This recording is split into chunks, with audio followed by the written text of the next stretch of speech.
My children don't owe me a degree. They don't owe me grandchildren. They don't owe me marriage.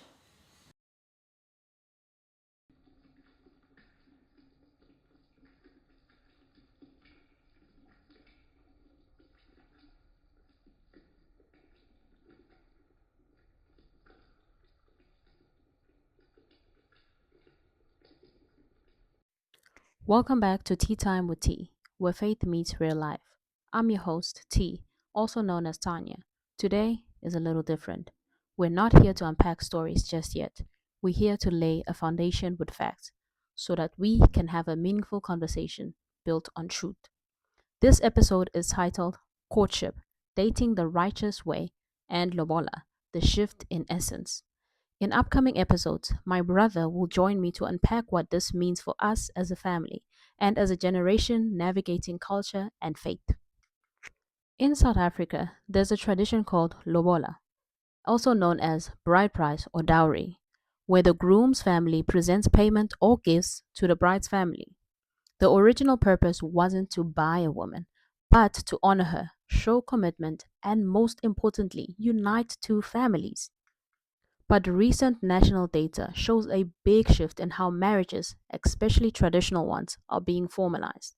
In 2023, South Africa recorded approximately 99,289 civil marriages registered through Home Affairs or at court. In the same year, only 3,537 customary marriages were registered, which are the unions typically tied to lobola. This decline suggests one of two things.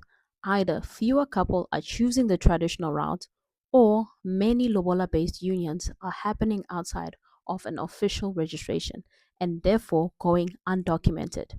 Either way, civil marriages remain the dominant recorded pathway.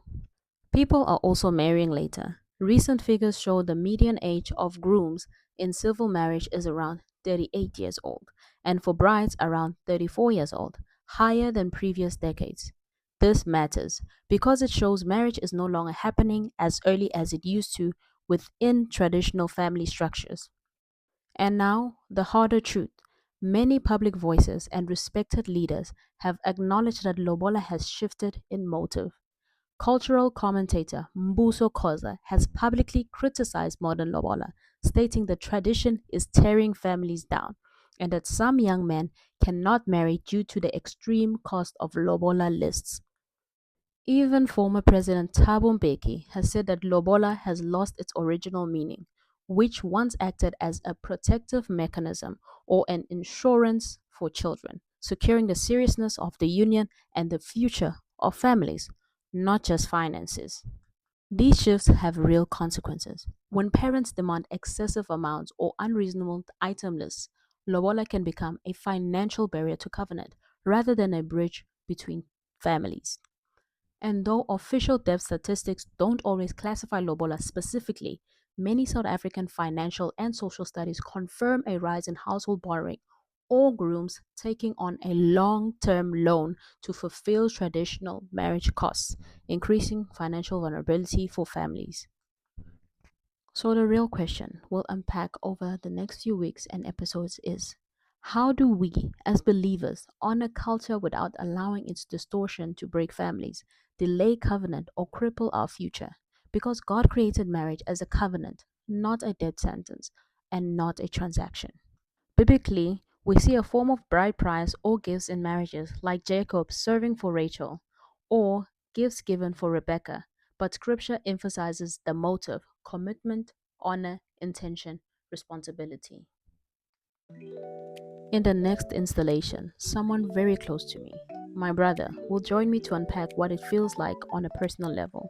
We'll talk old tradition, new pressures, faith, and family expectations in 2025. This episode was not to condemn culture, but to call us back to essence purpose, family, covenant, dignity, and righteousness. I pray this foundation helps your frame of thoughts, your heart, and your future relationships. Thank you for sipping with me today. This was Tea Time with Tea, where faith meets real life. Until next time, walk in righteousness, wisdom, and intentional love. God bless. What do you think is the most important thing that most people are overlooking when it comes to building a relationship? You want to ask me that? Yeah. God.